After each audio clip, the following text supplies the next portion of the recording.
Guys, we're going to go ahead and read chapter 17, which is from Hector's perspective.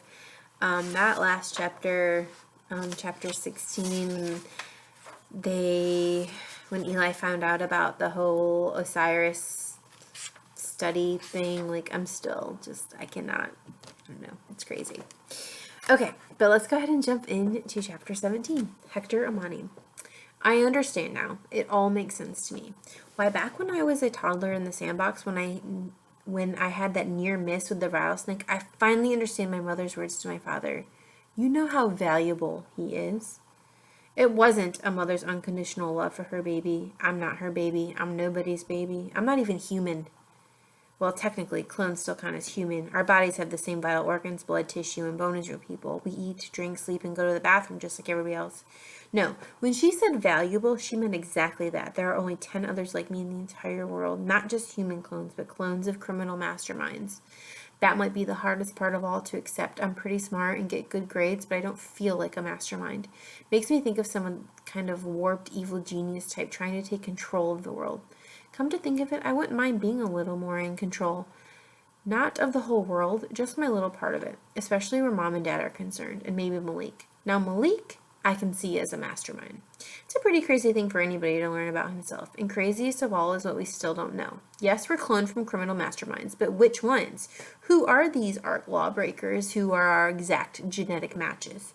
We're all shocked when Eli gives us the news that we're clones, but I'm slightly less shocked than the others.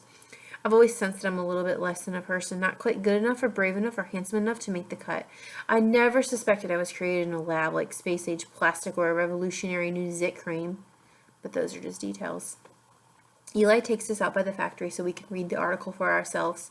The story is a lot less science fiction than I expect.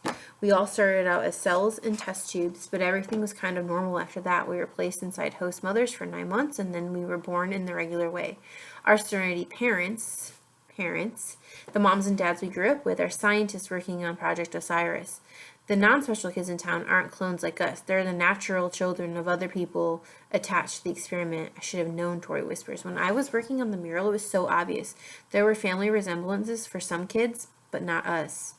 Considering the huge asteroid strike we're all experiencing, our reaction is pretty quiet. There are a few tears, but mostly we're too dazed to cry. There's so much to swallow. Our parents aren't our parents. We don't have parents. Our entire lives are an experiment. Eli's had the most time to get used to it, but he's also the most devastated of the four of us. His father is the head of the whole thing. Him and that billionaire lady who doesn't seem to be part of it anymore. Who says we don't have family resemblances? Malik mumbles. Just not our so-called parents. I wonder who I look like. Adolf Hitler, probably. Eli shakes his head. We can't be cloned from famous criminals from a long time back. The people we come from are still alive. At least they were when we were made. Tori covers her face with her hands. I can't believe we're criminals. I can only imagine the terrible things we must have done. Stop right there, Eli orders. We haven't done anything. Even if we're the exact doubles of people who've committed crimes, we're innocent. Don't ever forget that. That was the whole purpose of this experiment I put in, to prove that we can be good even though we're clones of bad people. That makes me feel so much better, Malik says sarcastically. I'm a freak, but I can be a good freak. We're only 4 of 11 clones, Troy moans. How do we tell the others? It's a point. There are 7 other Osiris clones in town who have no idea who they are. Do we tell the others at all? I amend Tori's question. No way, Malik says quietly. They're the same as us, Eli reasons. They have a right to know. Malik is adamant. Half of them will think we're crazy, and the other half will freak out and blab. At least I have to tell Amber, Tori reasons. She's my best friend. She's the last person you can tell, Malik argues. She thinks Happy Valley is Shangri-La-Dee-Da. She'd never accept the perfect life is really a sick experiment courtesy of our loving family. She'll go straight to her parents to be reassured that God's in his heaven and all's right with the world. And then Project Osiris will know, which might ruin their research. You'll notice that the webpage doesn't mention what happens to us if we get contaminated by too much information. I don't like the sound of that. Malik, it never occurred to me that our parents might try to harm us, but maybe that's because I've grown up here. In the real world, people harm each other every day, after all. What's the purpose of the Purple People Eaters? Not to protect a factory that isn't a factory, or to keep order in a town that's already 100% orderly. You don't think that, I shudder, because we were made, we can be, unmade? You mean killed? Malik says bitterly. Can't happen. Ever notice there's no cemetery in Happy Valley? Come to think of it, what have we been doing with the dead people since 1937? Eating them? Stop it, Troy pleads. There was never any 1937 for Serenity. They built it for us, and when Osiris is over, Serenity will probably disappear. Osiris is already over, Eli amends. Once you know you're an experiment, it's not an experiment anymore. Great, Millie comments. The whole purpose behind our lives was just expired. He has a knack for cutting right to the heart of the matter. Eli shakes his head. Their purpose for us might be gone, but our whole lives are still ahead of us. I don't know about you guys, but I intend to live mine. Good luck selling dear old dad on that one, Malik drawls.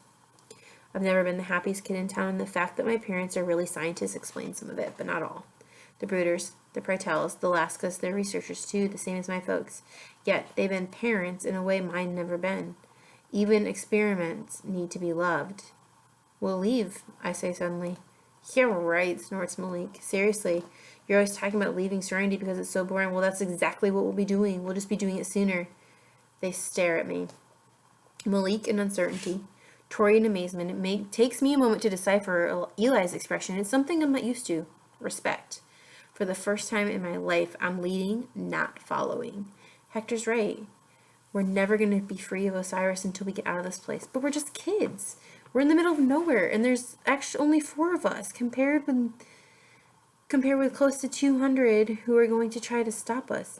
It won't be easy, Eli concedes, but if we get into the factory, we can do this too. With careful planning, it can be done. It's nothing like the factory, Tori exclaims, her voice crackling a little. That was 3 hours. This is forever. Maybe they aren't my parents in the usual way, but they're still my parents. Even if they lie to me, that doesn't mean I never want to see them again. Malik studies his sneakers. He's hoping nobody notices, but the sun catches his eyes and they're moist. He's always complaining about how his mom babies him and how embarrassed he is by his dad. Still, the idea of leaving them has him pretty shaken up. And he says, count me in. If Hector's got the guts, so do I. I'm floored. Malik is a strong one, and here he is looking to me for courage. I realize I have less to lose than he does. I have a comfortable life with 2 researchers acting as my mother and father. He has a family.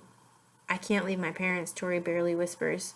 We don't have parents, Malik informs her. We have zookeepers. It hurts to hear it, even for me. My mom and dad should be the easiest of all to walk away from, but it doesn't work that way. They're not our real parents, but they're the only ones we've ever known. Alright guys, that's the end of chapter 17.